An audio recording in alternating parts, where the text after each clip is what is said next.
Hi, my name's Alan Schnelly, and I'm a type 2 diabetic. And I'd like to speak with you for a few minutes today on what that means to me. First of all, what it meant to me after being diagnosed 5 years ago is I would have to learn a whole new vocabulary. The difference between hyperglycemia and hypoglycemia. Hypoglycemia is when your blood sugar runs too low, and the treatment for that is to carb up or eat processed sugar right away, or else you could go into a coma and die. And hyperglycemia, that is when your blood sugar runs too high. And the most preferred treatment for getting your blood glucose level lower is to exercise. The life being that it is, and we can't all just stop what we're doing and start exercising, there is medication that can treat this condition. Another term that I've learned was A1C.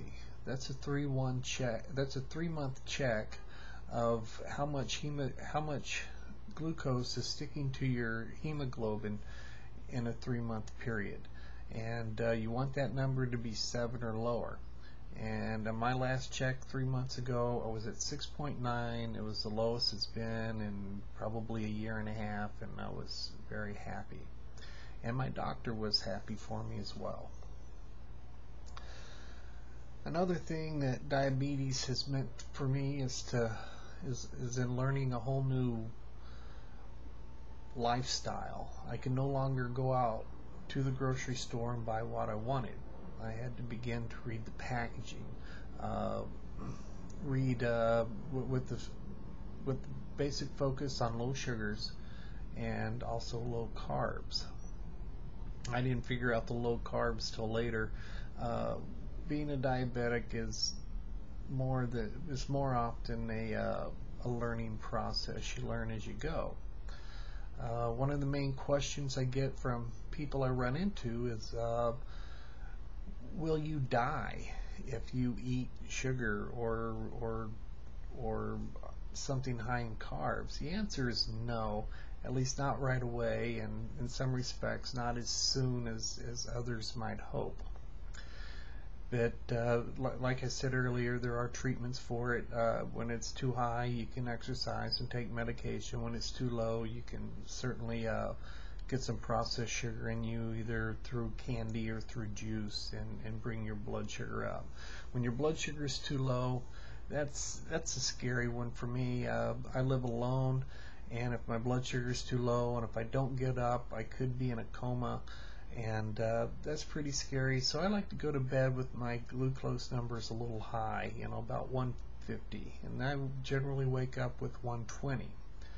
However, what you eat isn't the only factor in what creates a adverse situation with your blood sugar. Stress can do it.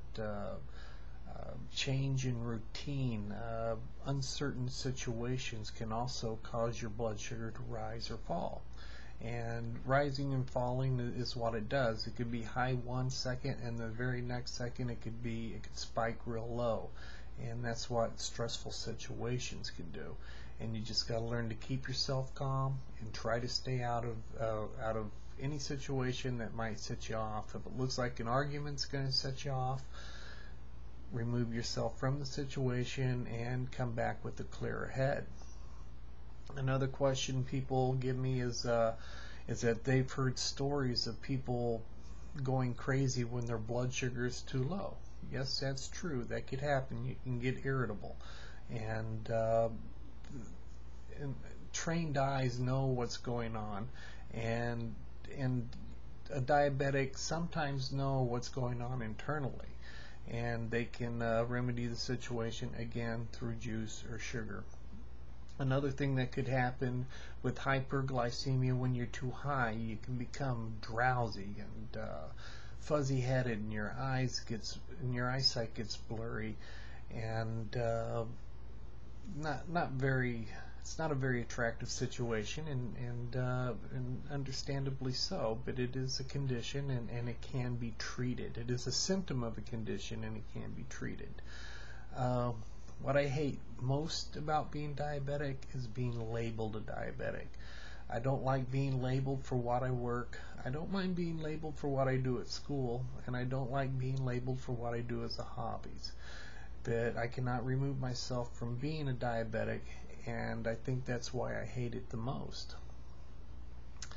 And I think that's about it.